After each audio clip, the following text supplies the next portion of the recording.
Have you ever been at a fun party when someone starts complaining about everything? It can be really confusing when your friends call that person a wet blanket. Is there an actual wet blanket nearby? Today, we will learn exactly what this means so you can communicate better in English.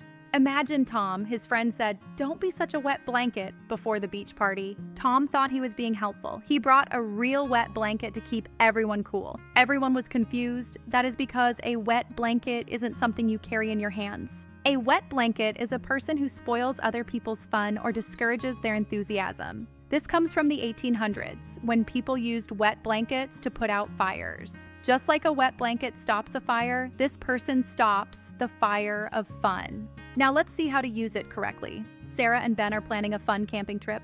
But Mark says, "It will probably rain and there will be too many bugs. We should stay home." Sarah tells him, "Don't be such a wet blanket." She is telling him to stop ruining the excitement. Example 1, "I don't want to be a wet blanket, but we really need to start studying for the test." Example 2, "Stop being such a wet blanket and come dance with us. It is a party." To remember this, think of a happy campfire. Now, imagine a heavy wet blanket falling on it. All the light and warmth go away.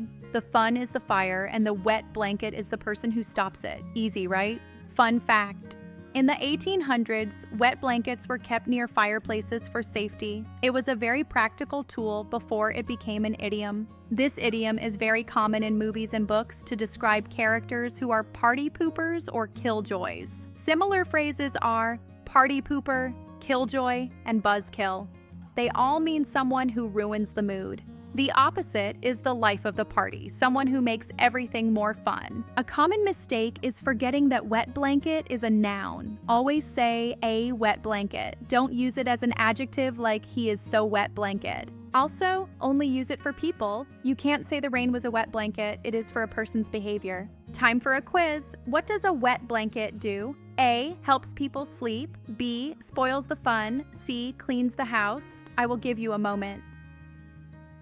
The correct answer is B. A wet blanket spoils the fun. Did you get it right? If you enjoyed today's content, please like and subscribe or support us with super thanks. See you in the next video.